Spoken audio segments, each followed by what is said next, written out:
guys, welcome back to my channel. Today I am filming my July anti-haul video. So if you are new to my channel, welcome. My name is Karen Harris.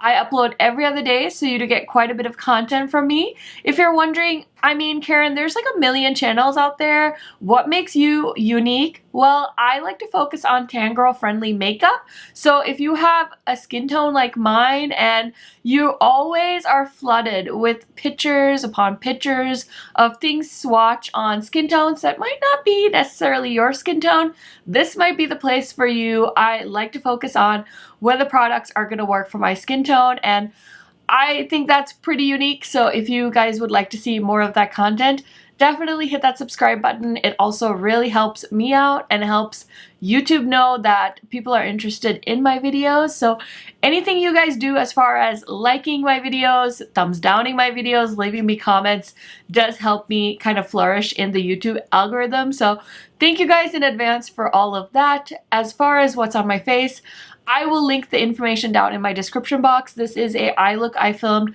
with the new Sigma eyeshadow palette, the Untamed palette.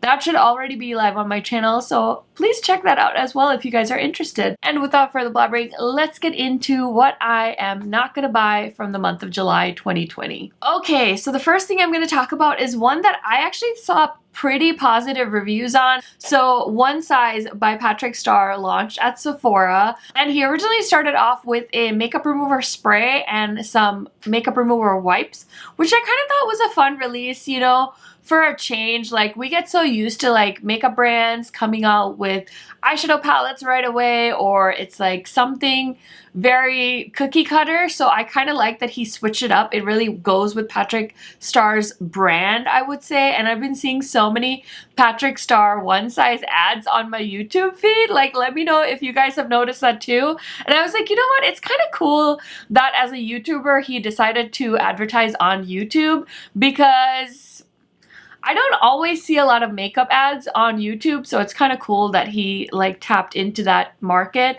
and decided to market on YouTube. I don't see a lot of makeup ads on YouTube. I don't know, maybe it's just the people I watch, but I only really watch beauty YouTube. So anyway, I had to mention that, but I am going to go ahead and anti-haul his whole line for now. He came out with these eye poppers, which honestly, they look beautiful, but I just know the sad tale of my single eyeshadows drawer and like my single eyeliners, my single gel pots, my single like eyeshadows from like ColourPop, Stila, like they're all sitting in a drawer over there and they never get used. So even though these are beautiful, I know they're gonna meet the same fate as those products in the end. Like, I'll probably use them once or twice on my channel and they will go to my makeup cemetery, which is on my Alex desk over there, and then we'll probably never talk about them again. So I am easily talking myself out of that. The eyeshadow palette is beautiful, but this new one by Sigma definitely reminds me of the new Patrick Starrr eyeshadow palette, so I definitely don't need that eyeshadow palette. And then he's got a liquid eyeliner, he's got some eye pencils, there's also, like I said, the makeup dissolving spray that was $24, as well as the remover wipes for $15. So nothing really for me at this moment in time, but I would like to say congratulations to Patrick Starrr on his successful makeup launch. Number 2 on my anti-haul list is the Wayne Goss, the Imperial Topaz eyeshadow palette for $55, and the 3 kohl eye pencils for $14. Do I need this really basic but it's good eyeshadow palette? And the answer is no. I don't need another eyeshadow palette, like, ever. I'll be fine. I'll be fine. If I never buy another eyeshadow palette, I will be fine. And I just thought for $55, 6 eyeshadows, I just personally don't feel like it's the best deal. I am a lover of neutral palettes, don't get me wrong. I have the Biba palette. I have a bunch of the ABH palettes. I have the Sigma Corta Rosa, the Supreme Nudes by Artist Couture. Like, I am a fan of neutral eyeshadows as well. But something about this one, it just didn't really add up for me to spend that kind of money. But Britt has also been telling me the eyeliner pencils are really good, so now I'm like really tempted. But you guys know the Pat McGrath eyeliner pencils are like my ride or die, and the way she describes the Wayne Goss ones are exactly how I feel about the Pat McGrath. So I'm anti-hauling that whole whole collection, even though it does look very, very nice. So the next launch that came about last month was Morphe 2. Did any of you guys see that one coming? I was like honestly surprised, but they seem to be catering to kind of like the Glossier vibe of makeup users. That's the vibe I got, just how they went from like black packaging to like more white packaging, and yeah, it's just a different vibe over at Morphe 2, but I feel like the fact that they kept the name was sort of a mistake in my opinion. I feel like if they wanted to like capture a new audience, they should have also maybe done a different name just to give it a little bit more uniqueness. Like, you're still tying it back to Morphe, so I don't really know what the logic was there, but they came out with a skin tint called Hint Hint Skin Tint for $17, which the last time I checked on Ulta, like pretty much every shade was sold out. So obviously they're doing something right. People are interested. There's also a Wonder Tint Cheek and Lip Mousse. There was a eye shimmer, like a jelly eye shimmer. There was a gloss pop face and eye gloss, lip oils, and then a brush collection as well. So a pretty rounded up collection. Like, you can do a whole look if you buy one of everything in that line. Personally, I'm not interested in it at all, but I just wanted to talk about it because I thought it was very, very interesting that Morphe came up with Morphe 2. I personally think they should have called it like Morphe Junior or like the Morphe Happy Meal. Because it definitely seems like they're targeting a different age demographic, but that's just my opinion. So if you guys disagree, get in those comments, start typing. Okay, so the fourth thing I'm anti-hauling is the Viseart, what would you call this, like a midsummer collection. They came out with a palette called the Midsummer palette as well as the Solstice palette. It was so funny because so many of you were like, isn't this just the Paris Edits palette, like toned down? And Viseart is one of those brands, oh my gosh, I want Viseart to succeed so badly because I was like in love with their matte palettes, like their $80 matte palettes. I had quite a few of them at one point. I've since then kind of decluttered my collection because I don't reach for them as much as I used to, and for that price point I don't really want to keep them around. So I only have 2 palettes left from them. I think I have the neutral mattes and the warm mattes, but I used to have the dark edit as well as the editorial brights palette from them. And then this year I tried to get behind that like more orange palette. I can't remember what it's called, but once I got it, I just didn't love the pigmentation. I did actually end up sending that palette back because me and Viseart, we just don't go together. Like, as much as I want to love their shimmer formula and things like that, I've tried to love them, and I just have to realize that we just don't work. As a couple, we just don't work. We're better off as friends. We're never gonna go past the friend zone. So I love Viseart for what the brand is and their aesthetic and their vibe, but their shit just does not work for me. So I'm gonna call it quits with Viseart. We're just gonna be friends, and I'm anti-hauling their 2 new eyeshadow palettes. So the next thing I'm passing on is the Huda Beauty Nymph highlighter for $55. When this highlighter was shown, I feel like the internet just like blew up. People were going apeshit over this highlighter. It was just a big old highlighter. It kind of looked like it was almost the size of like the Charlotte Tilbury bronzer. I think it is that size. And I could just see so many people going like, oh my god, I want it, da, da, da, da, da. And I have come to the point with highlighters where I know there's a lot of good formulas out there. I'm never going to be able to try every highlighter formula out there, and I'm okay with that. Like, I'm happy with the ones I have. If I come across new ones and I can afford it at the time, yes, I will pick it up, but I don't need more highlighter. I'm happy with what I have. Whereas eyeshadow palettes, I feel like I will always want to buy eyeshadow palettes just because every color story, every like theme is like different enough for me to catch my attention. But with highlighter palettes, you don't really get a theme. You just kind of get like different shades. So I think it's super beautiful. The packaging was definitely something I think that drew a lot of people in. But for me, it's like it can exist and be beautiful. That doesn't mean I need to own it. So if you guys picked up that highlighter, let me know your thoughts. It did look really beautiful. I also don't really understand if there's a difference between a body highlighter versus a face highlighter. I feel like a body highlighter is essentially the same thing, all you really need is a big fluffy brush, and any face highlighter can be a body highlighter. But if that's not correct, let me know, because I feel like that makes sense to me. But maybe I'm just thinking about it the wrong way. So let me know your guys' thoughts on that. The next thing I want to anti-haul is some new products from Patrick Ta Beauty. Now, I do like Patrick Ta's line. I very recently picked up all of his cream and powder blushes, and I would love to try more things from him, but he did launch a new lipstick called She's Hard to Get, and the lipstick was $37 and the liner was $26.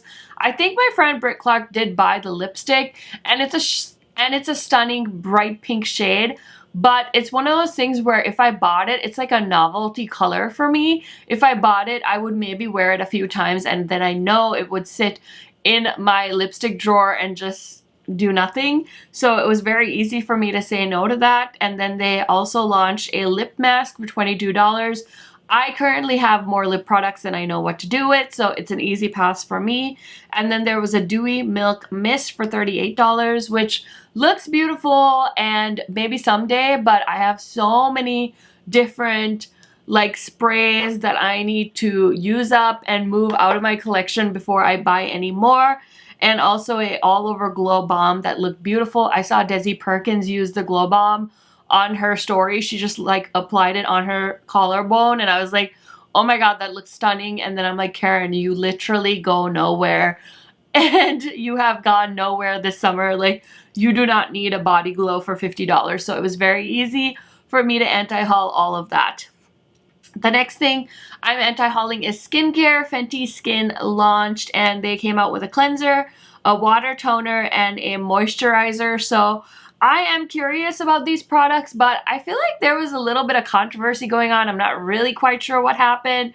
Something to do with like Nicole Concilio and her picture being photoshopped and her saying that she really liked the line, or something was happening. I don't even know, but I was considering picking some of this up, but then I did go through my skincare drawer. I have a ton of skincare still that I'm trying to use up. I just purchased the pharmacy hydrating cream, so I don't need another one right now, but it's definitely something I will keep an eye on as far as when they come out with more products. I'll be interested to check them out. And then another body highlighter was the Molten Glow highlighter from the brand Jouer. This one wasn't as expensive as the Huda one. It was $32 compared to the $55, but I still don't understand why you would pay more for a body highlighter versus a regular highlighter. So easy pass for me. I have heard plenty of people rave about the Jouer highlighting formula, and I even bought that one that was like super famous by them. I can't remember what it was called, but everyone at one point was loving that particular highlight from Jouer, and I just ended up, again, it just ended up sitting in my collection. Skinny Dip, that was the color. It ended up sitting in my collection and I hardly ever wore it, so I think I'm pretty sure I decluttered that one. But anyway, easy pass for me. Next one is the Glow Recipe Papaya Sorbet Enzyme Cleansing Balm for $32. I love a good cleansing balm. Currently, I am using the Pharmacy Green Clean, and that was kind of the first one, other than the Clinique one, that really kind of blew up in the makeup community. I really like that balm, so I have repurchased it as well, but I could maybe see myself trying the Glow Recipe one. I don't love the Glow Recipe products I've smelled in person. They definitely have like a strong artificial scent to them, which like scents don't bother me, but I'm also like, I feel like they're a little bit gimmicky, so it's very easy for me to pass on the Glow Recipe stuff. But I kind of like this concept, so I will have to do some comparisons when I run out of my Green Clean. Like, I'm gonna have to figure out which one's a better value. Okay, so ColourPop is back. If you guys didn't know, ColourPop is back, and they have just been coming out with collections. So they launched their Wild Nothing collection, which was an eyeshadow palette. They had some cream eyeshadows for $8, lip oils. That was a new technology, as they call it, and so were the cream shadows, which were also $8. And then the blush, they came out with 3 blush compacts and then some Jelly Mush eyeshadows as well. So beautiful packaging. Honestly, on the inside, it was very lackluster. For me, the eyeshadow palette gave me like Going Coconut vibes, and I'm definitely on a break from ColourPop. I did crack twice this year, which I feel like isn't too bad, but also ColourPop hasn't been releasing as much stuff as they usually do, so how much props can I really give myself? Because I haven't really been that good at avoiding them. But I still feel like if you know my channel, I've done a lot better than I usually do, because ColourPop is like very addictive for me because it's a very affordable brand and their quality is like generally pretty good. But over the last year or two, I've kind of fallen out of love with their eyeshadow formula, which I used to love so much. So I'm very happy with how my relationship with them is progressing. We were definitely like in a long-term, very comfortable relationship, but now we're kind of like deciding that we're better off as like friends, not really like lovers, if you know what I mean. So we're moving on. We're moving on from ColourPop. So product number 11 on my anti-haul list is the Urban Decay All Nighter Ultra Glow Setting Spray. Now, I bought some all-nighter spray. I think I just finished one up pretty recently too, but I don't get the hype with the all-nighter spray. I don't feel like it extends the wear of my makeup, to be honest, and I think that's like one of their biggest claims to fame. So you guys let me know, do you feel like it prolongs your makeup wear? And I like the idea that they did a glow version, because I mean, who doesn't love to glow at this point? So I'd be curious to hear if you guys have tried the glow version and if that extends your makeup wear, but I personally have never felt like it extended the wear of my makeup when I use the Urban Decay All-Nighter Spray. So the next thing I'm anti-hauling is also one of the new Fenty Beauty Gloss Bombs in the shade Cheeky. This is $19. I believe it was their website exclusive, but I remember when Fenty launched their holiday set, there was 5 lip glosses in there and the shade Cheeky, and then there was one called like chocolate or something. It was like a beautiful deep brown. Both called to me, but I was like, Karen, you are not about to buy a lip gloss set for 2 shades. And I could have bought it and split it with my friends or given the rest away as gifts. But here's my very unpopular opinion, and you guys can yell at me in the comments. I personally don't give 2 F's about it, but I don't like the Fenty Gloss Bomb formula, period. Like, I like Pat McGrath, I like the Kylie lip glosses, and I like Tower 28. Those are like my lip gloss holy grail of lip glosses. There's a few others I've tried recently that are good, but I don't like the Fenty Gloss Bomb formula. I think it's very overhyped, and I don't understand why you would pay $19 for that gloss formula. I'm not judging you, I'm just saying it's not for me. I love the Cheeky shade, but it reminds me of my Tower 28 Fire shade. It's like this beautiful hot red color, and it's so comfy on the lips, so I would pick Tower 28 over Cheeky any day. Okay, so the next thing I'm anti-hauling, mostly because I have so many powder products and setting powders that I need to finish up, is the Laura Mercier Loose Setting Powder in Honey for $39. I'm so glad that they're expanding the line, because I feel like so many setting powders are like a translucent shade, a banana shade, and then like a deeper shade. So I'm glad that they added honey, because oh my gosh, do you guys remember like 2016, 2015, 2017 YouTube was all about the Laura Mercier powder. People were baking up a storm on their faces and they were all using like the Laura Mercier powder. And I never really understood the hype, but now that they have a shade called Honey, I might pay more attention to it. I might check it out in the future, but I have so many powders. I have Charlotte Tilbury Anastasia I really like. Charlotte Tilbury Airbrush. I like the new Pat McGrath one. I just got the By Terry one. I have one from, what's that brand that Kathleen Lights likes? I can't remember right now. I've got so many powders, so I have no business buying any more setting powders, to be honest. The next thing I'm anti-hauling is something I actually really wanted, but when it came to the launch and I was actually on their website trying to shop, I totally changed my mind, which is so great. I love it when this happens. It's the Artist Couture Caliente collection. So I was so excited because of how much I love the Supreme Nudes palette. I was like, yay, a new palette. It's colorful, it's fun. And then it launched and I was kind of annoyed because there wasn't really any information on the collection as far as like swatches and stuff like that. So I really don't love that for brands. I feel like, especially if you are an influencer owned brand, like why aren't you making a video announcing your collection, demoing the products? Like, it's so important and you have the platform to do it, so why aren't you? And you know, there could be so many things happening behind the scenes that I don't know about, but it was just really kind of off-putting for me personally. And then the palette was $30 and I was like, you know, I don't even know how this thing swatches. I'm not about to be the guinea pig for this palette. And then they had a lipstick for $18, 2 glosses for $18, and then they had a full collection for $120, which I'm thinking was for a PR kit. But I don't know why you would charge more for a PR kit than if somebody were to buy all the products individually. Like, that didn't make any sense to me. So I was very successfully able to talk myself out of the Caliente palette. Even though it looks really beautiful, I'm honestly very happy I didn't buy it. So the next thing that launched is the Too Faced Born to Run Matte 24-Hour Undetected and Hour Undetectable Super Long Wear Foundation. Oh my god, that was a mouthful. 35 shades for $40. So Too Faced, I know they've made some changes to their range as far as shades go. I haven't bought a foundation from them in a while, but I remember I really liked the Born to Run foundation, the original one they came out with, but I always felt like it looked ashy on me. Like, I don't know, I have such a hard time shade matching myself sometimes, and honestly, as far as matte and long lasting goes, I have so many foundations in my collection for that right now. Like, I need to use up this Pat McGrath one. I'm wearing the Huda Beauty foundation today. This thing is hella full coverage. I feel like I have cement on my face. And then I also have the Pure Love Your Selfie. So these are like go-to matte foundations in my collection. So I really have no need to buy more. So easy pass on that for me.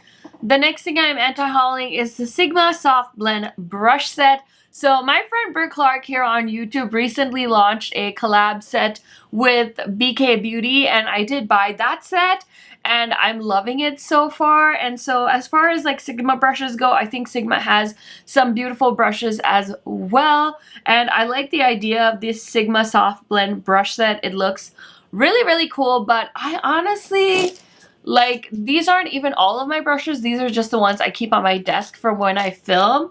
Do I look like I need more blending brushes? I think the answer is no. Now, could I have more quality blending brushes? Like, could I maybe get rid of some of my Morphe blending brushes and get like nicer quality Sigma ones or nicer quality Refer ones or BK Beauty? Yes, I probably could. But I don't really have the funds to replace all my brushes at the moment, so I love Sigma, but I don't really need this brush set at this moment in time, so easy pass on that. Another kind of weird thing that I wasn't really interested in is the ColourPop Fresh and Freckled pens.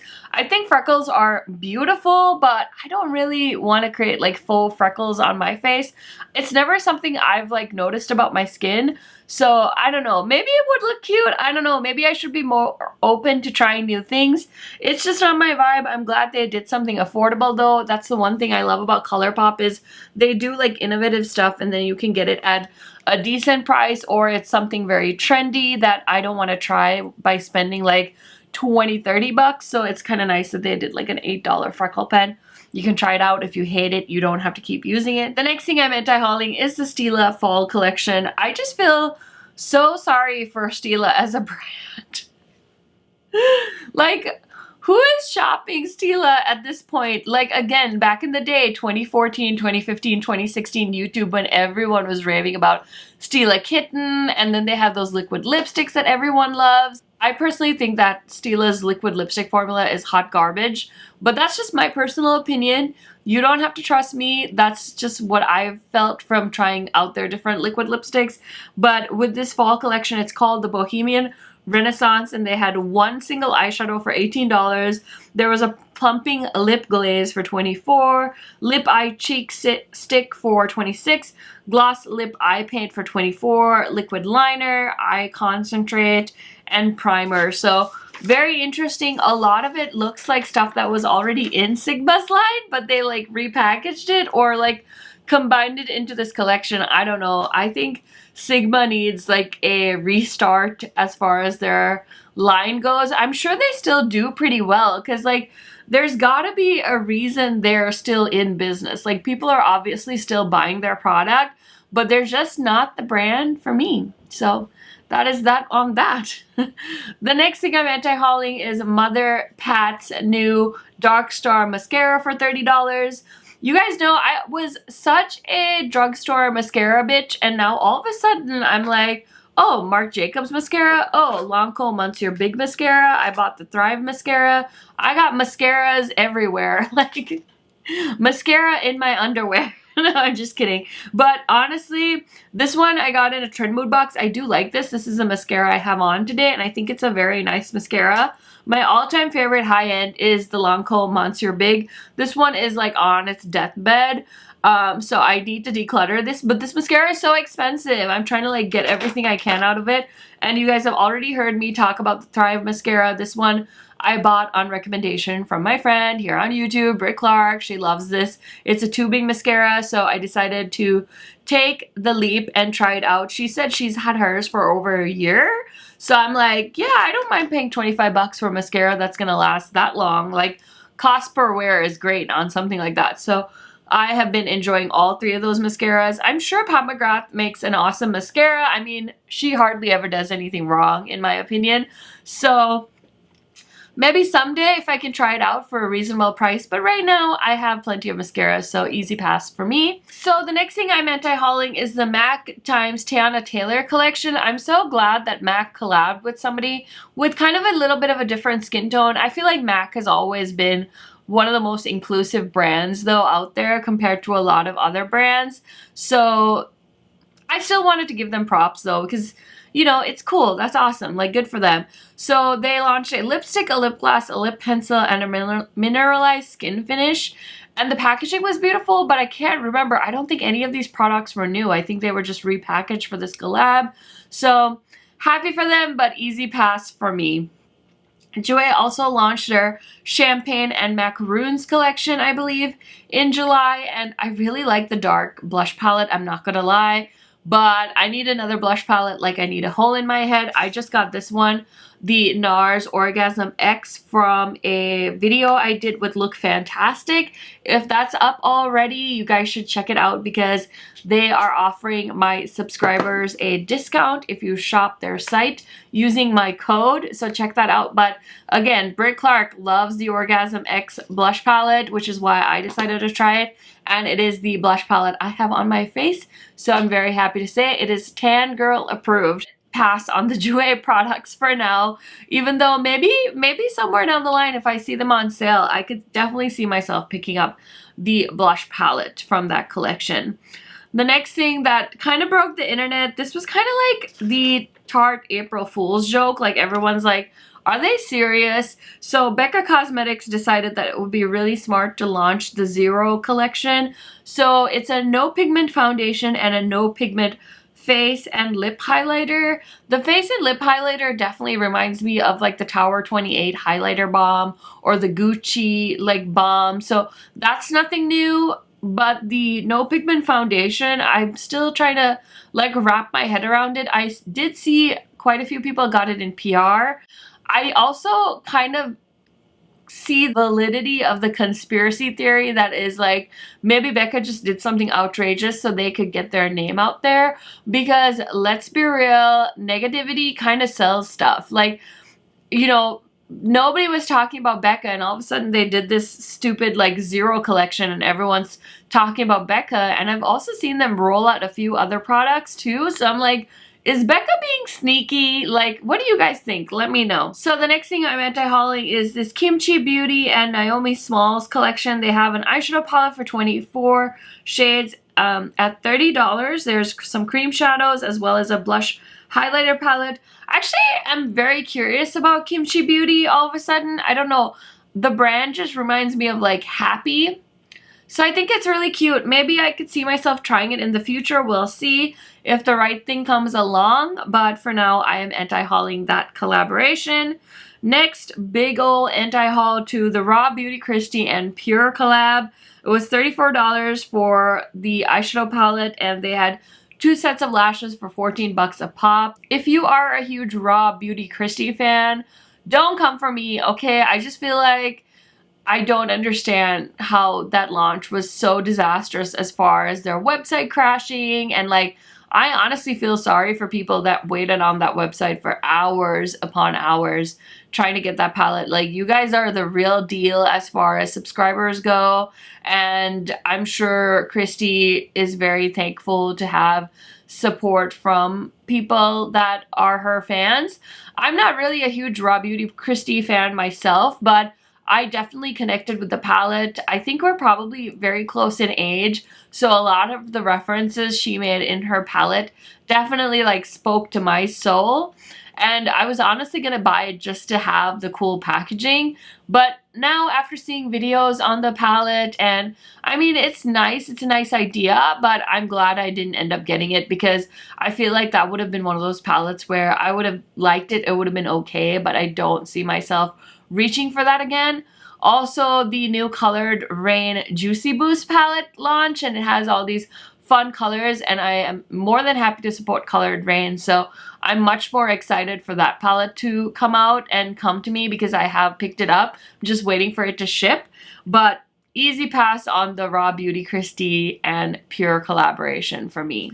The next thing I'm anti-hauling is another new mascara that launched. This is the Urban Decay Lash Freak, and I have seen quite a few people that received it in PR saying they really like it, so I'm sure I would really like it too if I tried it again. Not a huge fan of buying high-end mascaras, so it is an easy pass for me. If you have tried it, let me know down in the comments. I would love to hear your opinions on the new Urban Decay Lash Freak mascara. And we're on to the final stretch of my anti-haul. So we are anti-hauling the Pillow Talk Lip and Cheek Glow Cream Blush and Lip Tint. There's 2 shades for $40. I wasn't really expecting this launch from Charlotte Tilbury. It does look incredibly beautiful.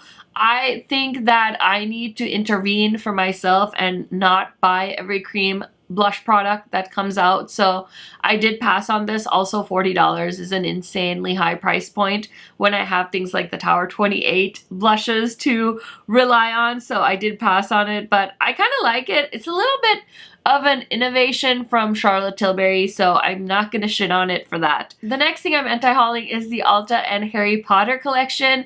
Definitely did not see that coming. Did you guys see that coming? I definitely did not see that coming. So easy pass on that for me. I've been listening to the Harry Potter books on audiobook. My husband has an Audible account, and he's just been too busy to listen to audiobooks lately. So I was very nice, and I was like, hey, can I like listen to some audiobooks? Because I've never really gotten into them, but now I'm pretty into them. And I've been listening to the Harry Potter and the Deathly Hallows, and so it's been so fun because it's like my entire childhood was defined by Harry Potter, and I don't know, these are an easy pass for me. I did see a lot of Harry Potter fans picking this up, but the eyeshadow palettes were kind of lackluster in my opinion. I do like the Ulta eyeshadow formula. I do think it's pretty good. But yeah, all of this stuff was an easy pass for me. They had 4 palettes for 16 bucks a pop. Lip crayons, lip balms, brush kit. I think they even had nail decals or something I think I saw on the Ulta website. So just not my cup of tea. Easy pass on that. And then the last thing on my list of things to anti-haul, this I thought was really funny, and I think I saw Teresa's Dead talk about this in one of her bite-sized reviews. The pumpkin-infused brush set and sponge set from Sephora. She was like, this really doesn't smell like pumpkin spice. Like, I don't know what I was thinking, I think is what the vibe I got from Teresa's review. So definitely glad I didn't feel the need to pick that up. My very unpopular opinion, I'm really not a fan of pumpkin spice anything. I think that cinnamon belongs in curry, not in like your coffees and teas and your pancakes and whatever other weird things people put cinnamon in. Like, I grew up eating cinnamon in curry, So I think it's very, very bizarre. I know it's a very big part of culture here in the US. So it's just one of those things that I will never really wrap my head around, and that's okay. But I don't get the whole pumpkin spice hype.